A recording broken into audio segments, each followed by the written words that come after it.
नमस्कार, मैं हूं अश्विनी कुमार और आप देख रहे हैं हिंदुस्तान 9 न्यूज।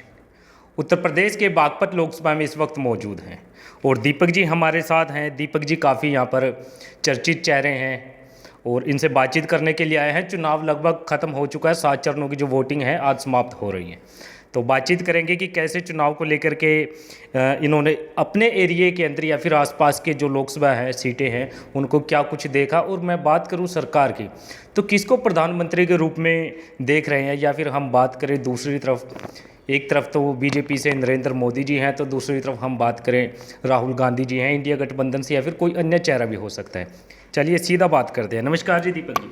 हाँ अश्वनी जी नमस्कार, और हिंदुस्तान 9 न्यूज़ के सभी दर्शकों को नमस्कार।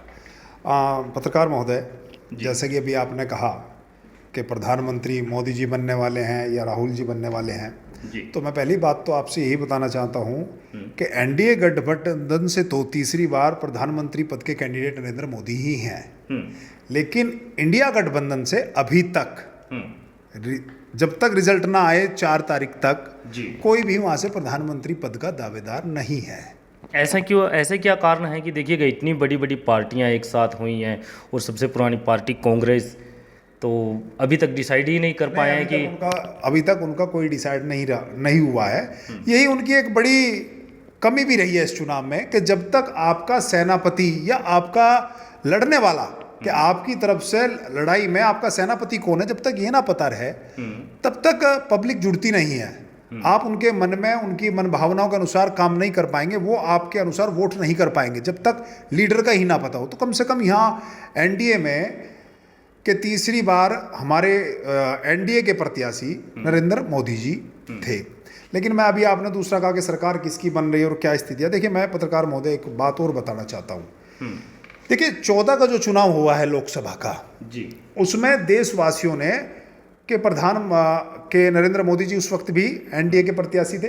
कल देश में अगर कोई बदलाव कर सकते तो नरेंद्र मोदी जी कर सकते हैं। बदलाव करने के लिए नरेंद्र मोदी जी को वोट किया। 19 में जो वोट हुआ है वो विश्वास कल नरेंद्र मोदी जी पर विश्वास है, और 17 में यहाँ यूपी में गवर्नमेंट आ गई थी। काफ़ी योगी जी के लीडरशिप में यूपी में कई अनेक कार्य हुए तो मोदी जी को चुना गया। लेकिन इस बार नहीं ऐसा हुआ है। अगर मैं अपने पहले चरण और दूसरे चरण की बात करूं, अगर मैं आगरा और हाथरस तक की बात करूं, मैं अगर बात करूं 300 किलोमीटर तक के दायरे की, तो अनेक लोकसभाएं फर्स्ट चरण में, दूसरे चरण में, तीसरे चरण में ऐसी हैं कि जहां मतदाताओं ने ये कहा है कि भाई जो लोकल का कैंडिडेट है एनडीए का ये तो जीतना नहीं चाहिए, अच्छा, और दिल्ली में सरकार बन जाए मोदी जी की। तो ये बड़े आश्चर्यचकित वाली बातें हैं कि मतदाताओं ने एनडीए के प्रत्याशी को नकारा है, लेकिन वो ये भी चाहते हैं कि देश का प्रधानमंत्री मोदी बने। ऐसे क्या कारण मानते हैं कि कारण देखिए बहुत सारी जगह चेंज हुआ है। जैसे अगर मैं आजमगढ़ मऊ ये सब जगह की बात करता हूँ तो अभी उपचुनाव हुए थे, वहाँ दारा सिंह चौहान समाजवादी पार्टी से भाजपा में आए।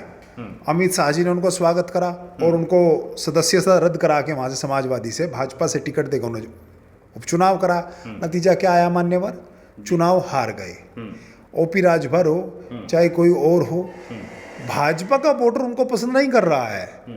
तो जो लोग वहाँ पर आपके ही सरकार, आपकी ही पार्टी के मुख्यमंत्री योगी आदित्यनाथ जी को नेगेटिव बातें करते हैं, उनको अभद्र भाषा का प्रयोग करते हैं, उनको गाली देते हैं, आपने उन्हीं के विरोधी, अपने ही परिवार के विरोधी व्यक्ति को अपने घर मिला लिया है, उनको आप उनके बेटे को टिकट दे दिया है। तो ये कहीं ना कहीं भाजपा के जो कार्यकर्ता या वोटर्स, जो उस विचारधारा के वोटर्स, तो वो उनको हजम नहीं हुआ है। अगर मैं बात यहाँ अपने यहाँ इलाके की बात करता हूँ, यहाँ भी इफेक्ट हुआ है।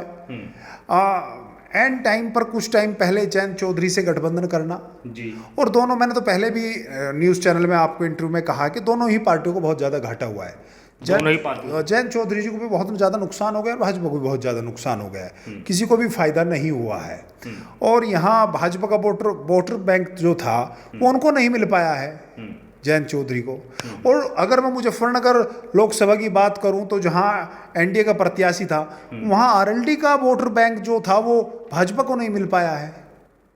ऐसा क्या कारण है कि एक्सेप्ट नहीं कर पा रहे हैं जबकि गठबंधन हो गया है? ऐसा कारण ये है कि 10 साल से आप भारतीय जनता पार्टी के खिलाफ काम कर रहे हैं।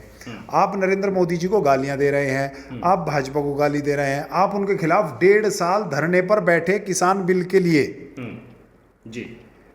पूरा मूवमेंट चला, करीब सैकड़ों किसानों की वहां पर धरने पर मृत्यु हो गई, आकस्मिक मृत्यु हो गई।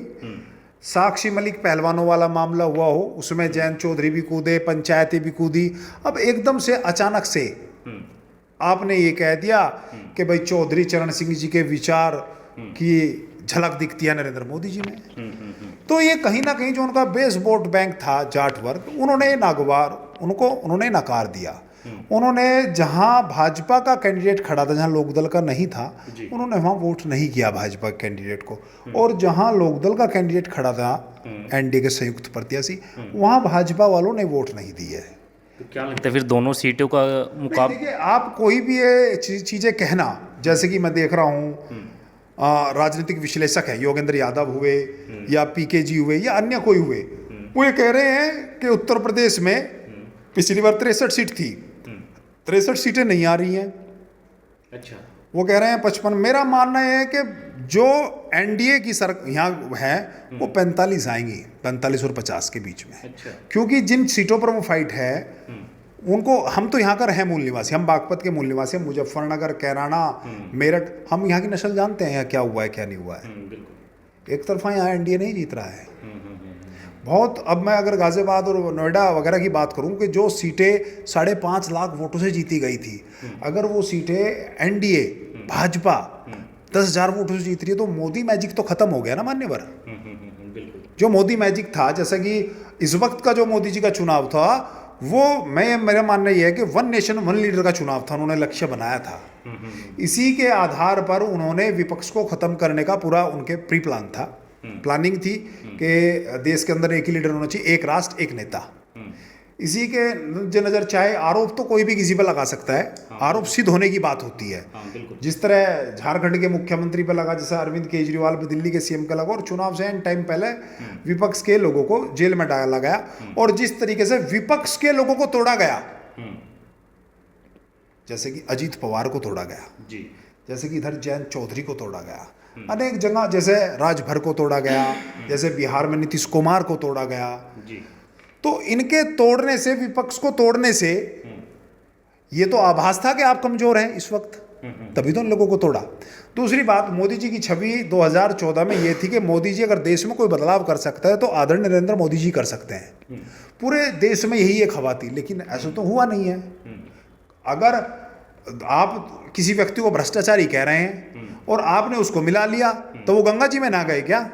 अजीत पवार ने कितने 1000 करोड़ का घोटाला करा, तब तक तो भ्रष्टाचारी व्यक्ति था, फिर वो आपके पास हो गए। आप कह रहे हैं 5वें चरण के चुनाव में कि नकली एनसीपी असली एनसीपी, नकली शिवसेना असली शिवसेना, यानी जो आपके पास आ गया तो वो तो देवता हो गए, जो दूसरी जगह रह गए वो राक्षस हो गए। ऐसा थोड़ी ना होता है, बिल्कुल ऐसा थोड़ा। तो नीतीश कुमार की छवि 15 साल में बिहार में क्या है? बिल्कुल नेगेटिव है, कुछ भी नहीं कर पाए।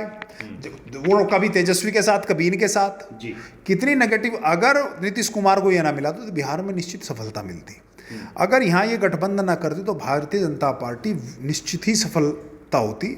लेकिन आप राजस्थान में देख लीजिए, पहली बार हो रहा है कि राजस्थान में कई लोग इंडिपेंडेंट कैंडिडेट जीत कर आ रहे हैं, निर्दलीय प्रत्याशी जीत कर आ रहे हैं। अच्छा। बहुत ज्यादा नुकसान भारतीय जनता पार्टी को, हिंदी बेल्ट में टोटल भारतीय जनता पार्टी को नुकसान हो रहा है। चाहे आपका उत्तर प्रदेश हो, चाहे आपका राजस्थान हो, चाहे आपका बिहार हो, चाहे आपका उत्तराखंड हो, चाहे हिमाचल हो। हिंदी बेल्ट, जो इनकी हिंदी बेल्ट थी, जहां बहुत मजबूत स्थिति में थे, मध्य प्रदेश हो जी, छत्तीसगढ़ हो जी, बहुत ज्यादा नुकसान इनको होना है। और दूसरी बात, भारतीय जनता पार्टी के प्रवक्ता क्या कह रहे हैं कि भाई देखो हमें बंगाल में बहुत जीत मिल रही है, कितना वोट परसेंट बढ़ गया है, उड़ीसा में हमको बहुत, कितनी वोट जीत कि चलिए हम मान लीजिए, चलो आप जीत जाते हैं, आपकी जो जितनी सीटें थी आप 2 सीटें एक्स्ट्रा ले जाएंगे। लेकिन जहां आपकी 63 सीटें थी वहां आपकी 45 सीटें रह रही हैं। आपकी हरियाणा में 10 सीट थी, आपकी 4-5 सीटें आ रही हैं केवल। आपकी दिल्ली में 7 सीटें थी, आपकी दिल्ली में 3-4 सीटें आ रही हैं मात्र। आपकी पंजाब में क्या स्थिति है? खराब स्थितियां हैं। आम आदमी जब वहां सरकार में भी नहीं थी, 4 MP उनके उस वक्त थे, आज उनकी सत्ता भी है। आज इनके साथ वहां अलायंस जिस अकाली दल का होता था, वो अकाली दल भी इनके साथ नहीं है। और मैं दूसरी एक बात और पत्रकार महोदय यहाँ कहने वाला हूँ जी। कि चौथे चरण में गुजरात के चुनाव के बाद मोदी जी ने कहा कि अडानी और अंबानी ने राहुल गांधी को पैसा दे दिया, ये संदेश भी नेगेटिव जाता है। मैं प्रैक्टिकल बात करता हूँ, आज राजनीति पॉलिटिक्स किसी सिद्धांत और विचारों का नाम नहीं रहा है। जी जी जी। आज बिजनेस हो गया है, बिजनेस। जी। अगर मोदी जी ये कह रहे हैं कि अडानी अंबानी राहुल गांधी को बोरे में पैसे रख के दे रहे हैं, तो 50 करोड़ 20 करोड़ रुपए जब किसी एमपी के सामने रख देते तो मन डोल जाता है। जी बिल्कुल, मन डोल जाता है। बिल्कुल। अगर उनकी सरकार आ रही है और 20 25 30 एमपी की कमी हो गई तो वो तो 20 वो तो हो जाएगा मामला। तो वह 400 पार का जो नारा है वो क्या फिर हवाई दिखाई देता है? सबसे पहले तो मोदी जी की गारंटी, इस बार भारतीय जनता पार्टी नहीं था, एक नेगेटिव विचारधारा आपने अपनी पार्टी के लोग ही अपने खिलाफ इसलिए कर लिए क्योंकि आपने भारतीय जनता पार्टी ना कह के आपने कह दिया मोदी जी की गारंटी 400 पार। ये बहुत गलत, जो भी उनके सलाहकार थे उन्होंने एक गलत सलाह दी। ये बिल्कुल भी, ये इनको नेगेटिव संदेश गया है कि मोदी जी की गारंटी 400 पार। आप 400 पार का नारा दे रहे हैं, यानी आप देश को विपक्ष से खत्म करना चाहते हैं। आप ये चाहते हैं कि जो कुछ मैं कह दूं वही हो जाए, विपक्ष कोई शोर शराबा करने वाले न रहे। विपक्ष जो होता है वो पब्लिक की आवाज होता है डेमोक्रेसी में, तो आप पब्लिक की आवाज को खत्म करना चाहते हैं, नेगेटिव संदेश गया। शुरू में जब चुनाव फर्स्ट चरण का ही चुनाव होना शुरू हुआ तभी मोदी जी को हो गया मामला कि जिस तरह 2019 का चुनाव हुआ, 14 का चुनाव हुआ, उस तरह नहीं हो रहा है। पहली बार मोदी जी ने ध्रुवीकरण की राजनीति करनी शुरू करी सेकंड चरण में। भारतीय जनता पार्टी का कोई नेता हो उसने हिंदू मुस्लिम के अलावा कोई बात नहीं कही। दूसरे चरण में योगी जी ने भी अपने भाषण में और बड़े नेताओं ने अपने भाषण में कहा कि अगर समाजवादी कांग्रेस पार्टी जीत गई तो आपके मकान में अगर 4 कमरे हैं तो 2 कमरे वो अपने समर्थकों को दे देंगे। तो इस तरह की ध्रुवीकरण की राजनीति उन्होंने करी। वो लोग घबरा चुके थे और घबराहट का नतीजा ये हुआ कि हर चरण के बाद वो इसी तरह ध्रुवीकरण की राजनीति अपने भाषण सांप्रदायिकता के देते रहे, लेकिन ध्रुवीकरण चुनाव में नहीं कहीं हो पाया। देखिए, सबसे बड़ी कमी तो जो मोदी जी का वोट बैंक था, भारतीय जनता पार्टी का वोट बैंक था, वो हाई रहता था। इस बार 5% हर लोकसभा में डाउन रहा है, ये आप हर लोकसभा में देख लीजिए। दूसरी बात, जो लोकल के कैंडिडेट थे, जहां जिनकी डिमांड थी उनको टिकट नहीं दिया गया। मैं अगर मथुरा की बात करूं, वहाँ हेमा मालिनी जी का बहुत विरोध था। वो नेता नहीं है, वो एक कलाकार है, फिल्मी एक्टर है। वो वहाँ लोकल में आती नहीं है, तीसरी दफ़ा भी उनको दे दिया गया। यही काम मेरठ में किया गया है। लोकल के व्यक्ति को टिकट नहीं दिया गया है। अरुण गोविल को टिकट दे दिया गया है। लोगों से संपर्क नहीं है, लोगों से बात नहीं करते, एसी वाले लोग हैं। तो ये ऐसे डिसीजन बहुत गलत रहे। अलीगढ़ में भी यही है, चीज़ें हैं। आगरा में ये सारी चीज़ें हैं। गाजियाबाद में यही हुआ है। अनेक सीटों पर बहुत इसी तरह के मामले हुए हैं कि जो हाई कमान के डिसीजन से उनसे आम पब्लिक, वो जनता की थिंकिंग क्या है, जनता की सोच क्या है, वो हाई कमान नहीं जान पा रहा। और जब तक आप पब्लिक के बीच की बातें नहीं समझ पाएंगे तब तक आप नहीं जीत पाएंगे। मैजिक खत्म हो जाएगा, जादू खत्म हो जाएगा। तो दीपक जी, क्या अंदाजा लगा पा रहे हैं फिर 400 का जो मोदी जी ने नारा दिया है 400 पार, तो क्या लग रहा है कि कौन से आंकड़े पर जाकर के रुक सकता है? देखिए, इस बार जो सरकार बन रही है वो सरकार मोदी जी के मैजिक से मोदी जी की नहीं बन रही है। वो सरकार बन रही विपक्ष की विफलता के कारण बन रही है। अच्छा। कि विपक्ष की विफलताएं क्या है कि विपक्ष के एक लीडर घोषित ना होना, विपक्ष का कोई भी प्रधानमंत्री कैंडिडेट डिक्लेयर ना होना जी। दूसरी बात, लोकसभा चुनाव से पहले जिन स्टेटों में चुनाव हुए थे, 3 या 4 स्टेटों में चुनाव हुए, उन स्टेटों के बाद विपक्ष का निष्क्रिय रहना, राजनीति में सक्रियता ना रहना, वो एकजुट ना रहना। दूसरी बात, उन्होंने 7 दलों की मीटिंग करी इंडिया गठबंधन ने जी। मोदी जी ने 1 दिन या 2 दिन बाद 37 दलों का एनडीए गठबंधन का करा, और पहली बार करा 10-11 साल में पहली बार मीटिंग बुलाई जी। तो देखिए, ये सत्ता पक्ष तो घबराहट में था, लेकिन वो अपने आप को मैनेज नहीं कर पाए, हमलावर नहीं हो पाए, चुनाव तरीके से नहीं लड़ पाए। वरना जहां जहां लोकल प्रत्याशियों की खिलाफ होती है, अगर वो अच्छा काम करे तो बहुत अच्छा रिजल्ट ले सकते थे। तो हम रिजल्ट उनको मिला है, लेकिन इतना अच्छा रिजल्ट नहीं कि वो अपने बलबूते सरकार बना ले। जी। अच्छा, तो क्या लगता है ये पास की जो किराना की सीट है, इकरा हसन जी हैं, प्रदीप चौधरी जी हैं, तो कैसा रहेगा इनका चुनाव? देखिए, चुनाव फंसा हुआ है, क्लियर चुनाव नहीं है। जैसे कि पिछली बार क्लियर चुनाव था, ऐसा बहुत फंसा हुआ चुनाव है, क्योंकि हिंदू मुस्लिम नहीं हुआ है, सांप्रदायिकता नहीं हुआ है, ध्रुवीकरण नहीं हुआ है, सांप्रदायिक चुनाव नहीं हो, ध्रुवीकरण नहीं हुआ है। इकरा सन को काफ़ी हिंदू वोट कन्वर्ट हुई है, हिंदू जाटों ने काफ़ी वोट कन्वर्ट किया है, हिंदू गुर्जरों ने वोट कन्वर्ट किया, काफ़ी पिछड़े विछड़ों और अगड़े लोगों की भी वोटें उन्हें मिली है। तो चुनाव उनका स्ट्रांग है, मेरा मानना तो ये है। तो फाइनल नहीं है। नहीं, देखिए मेरा तो मानना है, मेरी व्यक्तिगत है, जहाँ तक मैं देखा है मैंने चुनाव को, जहाँ तक मैंने समझा है, हमारे लोकल में रोज़ जाते रहते हैं, व्यापार भी है वहाँ, तो वहाँ जाते रहते, तो हमें तो पूरी ये उम्मीद है कि इस बार वहाँ एनडीए गठबंधन नहीं जीत रहा है। अच्छा। हाँ, अच्छा, देखिएगा, हमने देखा कि देखिए किराना चुनाव के बाद कहीं ना कहीं मैनपुरी या फिर डिम्पल जी की सीट पर, अखिलेश जी की सीट पर चुनाव प्रचार करती हुई इकरा हसन जी भी दिखाई दी। और देखिएगा पहली बार यहाँ से चुनाव लड़ रही है, पहली बार टिकट हुआ है, हालांकि अपने भाई को यहाँ से विधानसभा चुनाव मेहनत करके जिताया, लेकिन इसके बावजूद आप देखिएगा कि कितना बड़ा चेहरा, एक उभरता हुआ चेहरा कि अखिलेश जी के, डिम्पल जी के चुनाव प्रचार में वहाँ पर दिखाई दी। तो फ्यूचर या फिर मैं बात करूँ चुनाव पर कैसे क्या कुछ असर पड़ेगा इकरा जी? देखिए मैं एक उनके व्यक्तिगत मैं बात कर लेता हूँ। जिस क्षेत्र से वो आते हैं और उनके घर में उनके फादर भी पॉलिटिक्स में थे, सभी सदनों का रिकॉर्ड भी उन्होंने बनाया, राज्यसभा में रहे, लोकसभा में रहे, एमएलसी भी रहे, विधायक भी रहे, उनकी माताजी भी एमपी रहे, उनके भाई भी एमएलए रहे। लेकिन जिस तरीके से पब्लिक उनको ले रही है, वो लीडर के तौर पे ले रही है और व्यवहारिकता के तौर पर ले रही है, वो बहुत विनम्रता और बहुत व्यवहारिकता उनके करैक्टर में है। उनके भाई में वो चीज़ें नहीं थी जो उनके अंदर है। नाहिद में नहीं थी। नहीं, नाहिद में नहीं थी। अगर वो लड़ते तो शायद चुनावी ना बन पाता। ये चुनावी इसलिए जीता जाएगा कि इकरा चुनाव लड़ रही है। उसके अंदर अपनी खूबियाँ है, लोगों के बीच घुलने की, मिलने की, लोगों को अपना बनाने की, लोगों को अपने जैसा मानने की, कि मैं आपकी बेटी हूँ, आपकी तरह हूँ, आपके बीच की हूँ। तो ये अपनत्व का चुनाव बना है, इसलिए उसका चुनाव स्ट्रांग है इकरा का। जी। तो मुजफ्फरनगर की बात करें, संजीव बालियान जी, हरेंद्र मलिक जी, तो दोनों का कैसे चुनाव देख रहे हैं? क्योंकि दोनों के दोनों काफ़ी बड़े लीडर माने जाते हैं, दमदार नेता माने जाते हैं। देखिए मैं एक बात कहता हूँ कि हरेंद्र मलिक सीनियर लीडर हैं, करीब 40-45 साल की उनकी राजनीति हो गए। संजीव बालियान जी 10 साल राजनीति के, उनकी सत्ता भी है, लेकिन संजीव बालियान जी बहुत मुश्किल में है इस वक्त। और कारण है कि जो भारतीय जनता पार्टी का पिछड़ा वर्ग वोट बैंक था, वो तो सब जो बसपा का वोट बैंक था, प्रजापति जी, श्रीमान प्रजापति, वो उनके पास गया है।